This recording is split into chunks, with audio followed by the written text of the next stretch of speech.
Hello and welcome back to the channel. I'm really glad to have you here. In today's video, I'm taking you on a short tour to the local gem store, and I love the collection here. It's just 15 minutes away from home and the collection's absolutely amazing. It's a little store, a bit too crowded, but they've got all sorts of different amethyst cathedrals, different raw pieces, polished pieces, jewelry, clocks, and all sorts of decor items that are made with all sorts of different crystals and gemstones. So while we're here, I want to take this as an opportunity to share with you a really great article that I actually found interesting. I really like the article and I thought I'd share that with you, so I will link the article in the description box below the video. If you're interested, you can go ahead and read it, and I just really enjoyed the author's perspective and just her opinion on crystals and just crystal healing. So let's get started.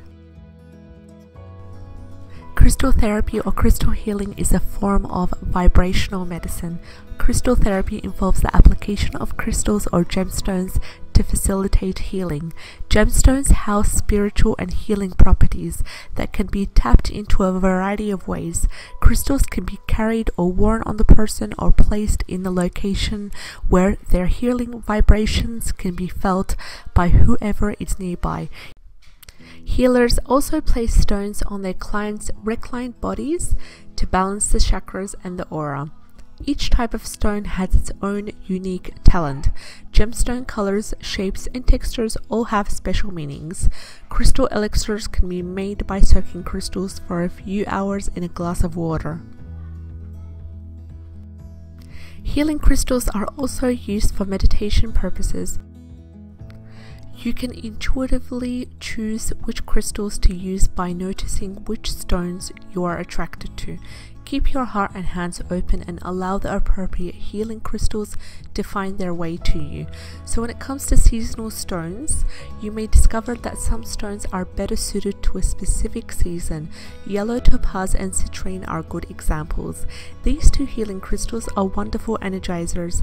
They carry sun energies and they're really great for uplifting depressive thoughts that linger during dark, overcast periods. Anyone who suffers from SAD, seasonal affective disorder, will benefit from wearing either of these sun-bright gems on dark days. It's a little wonder that both yellow topaz and citrine represent November birthstones. These stones may feel too hot to carry in summer months. Cooler stones more suitable during hot periods are pearls and coral. Emeralds and turquoise are perfect for springtime, sapphires and opals in autumn. Stones are ancient and wise. In general, they are excellent memory keepers. Certain stones are better at absorbing and retaining information than others. Red stones, such as rubies, carnelians, and garnets, for example, are especially good at holding onto information. Melody, author of Love is in the Earth, identifies the record keeper crystals as having one or more raised triangles located in the face of the crystal. Keep a memory keeper stone with you while attending classes if you're a student. The stone will not only take notes, but it also will help you stay grounded and be focused on the lecture being given. Don't forget to carry your memory keeper in your pocket on exam days. Why are we attracted to gemstones? Rocks are pretty. As children, we love to dig them out of the dirt, hold them in our hands. A child's first collection is often an assortment of colored rocks found in the play yard or fished out pebbles from the bottom of a shallow creek. Gemstones as gifts. Gemstones are delightful to give or receive as gifts. They are Mother Nature's natural healers. Gifting someone with a crystal is the same as offering healing. There are 100 different types of stones to choose from. Some people feel that crystals should never be purchased for personal use.